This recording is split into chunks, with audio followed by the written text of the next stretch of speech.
Go Garden. I'm Scarlett, and in this episode I'm going to talk about squash growing on trellises and how you can get the most out of your squash. So things like fertilizing, what kind of things to use to fertilize with, if you can prune it, if you want to tie it up, what things you can do about the fruit when you grow it on trellises, all that good stuff. So stay tuned, stay here, and I'll teach you everything you want to know, or I'll show you what I know. And hopefully, if you have any other things that you think I should add, then put them in the comments below. I'd love to know what you guys are thinking, and if you agree with everything I'm saying, or if you have other tips that work better, or that work better in your area, or you think I should try.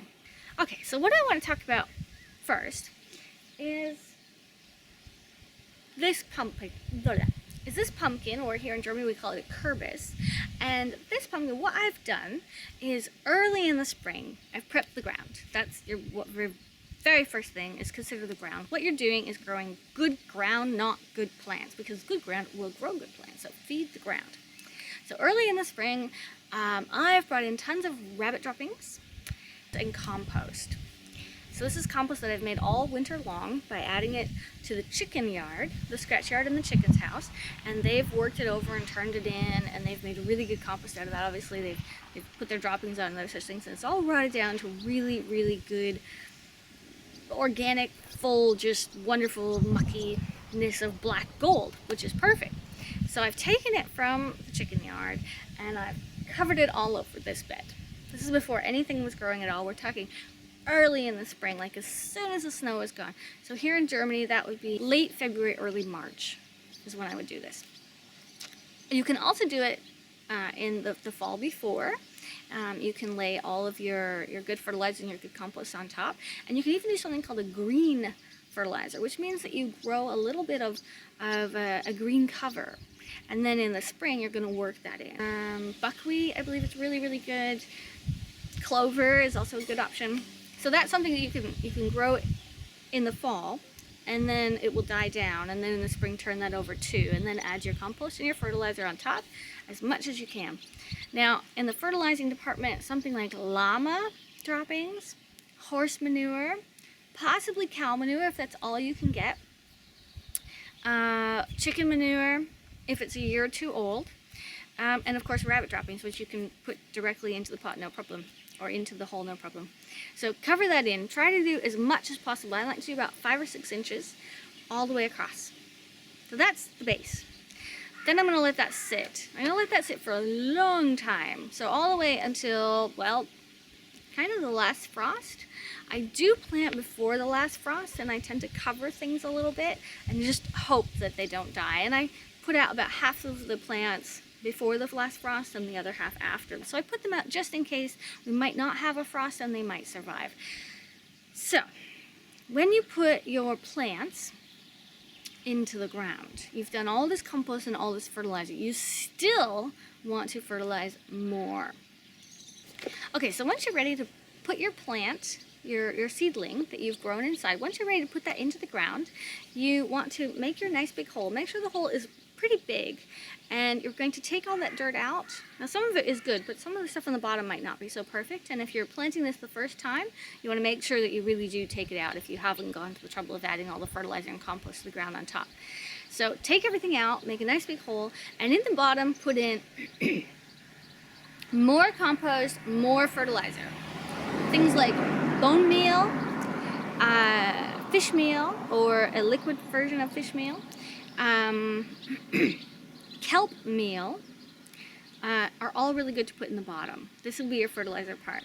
Then additionally, you want magnesium, sulfate, and calcium. So the magnesium and the sulfate are going to come from Epsom salt, and the calcium literally comes from calcium. Go to the gardening center and just ask for calcium for plants and some Epsom salt and throw them in too. That is going to be like your miracle grow kind of idea. Because of course, now these are all organic for the most part. I mean, those are technically chemicals, so they're not actually organic, but they're organic in the fact that no bad chemicals have been added to them. They're naturally found in the world. This is what is going to make your plant just go crazy, explode, grow so beautiful and so strong. The magnesium is going to give you a really strong cell structure on your actual plant, so your plant won't fall down, be weak. It'll have a good solid foundation when it grows. The calcium is going to keep it the right color. It's going to keep it really strong. If you find that your plants are turning yellow, add some calcium. That will help. If it's just as simple as there's not enough nutrients in the ground and the leaves are kind of wilting and not wilting, but just getting a little yellow, add some calcium. I actually have an example of a small plant that needs calcium. So you've added this to the bottom and you want to mix it up really good. Okay, then take your plant, preferably a plant that's already been growing inside, but you can also use it as a seed, in which case, plant the plant in the ground, cover it up, or put new compost and more rabbits or llama, whatever droppings in there, and then stick your seed on top. Okay, and then stick your seed on top. Now you want the pointy side going up, because that's where the sprout is going to come from. So just slip your seed right in the top and let it come up like that. You don't have to grow the plants inside. You can grow them directly out into the ground. It entirely depends on you. If it's already warm and beautiful, why not? Why go to the trouble of growing it inside? So once you've done that, at this point the ground is really good and we've got our seed in. Now we want to continue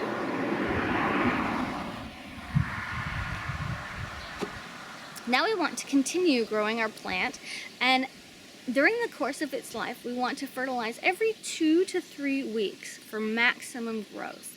These are really big feeders. Something like a pumpkin or a zucchini is a really big feeder.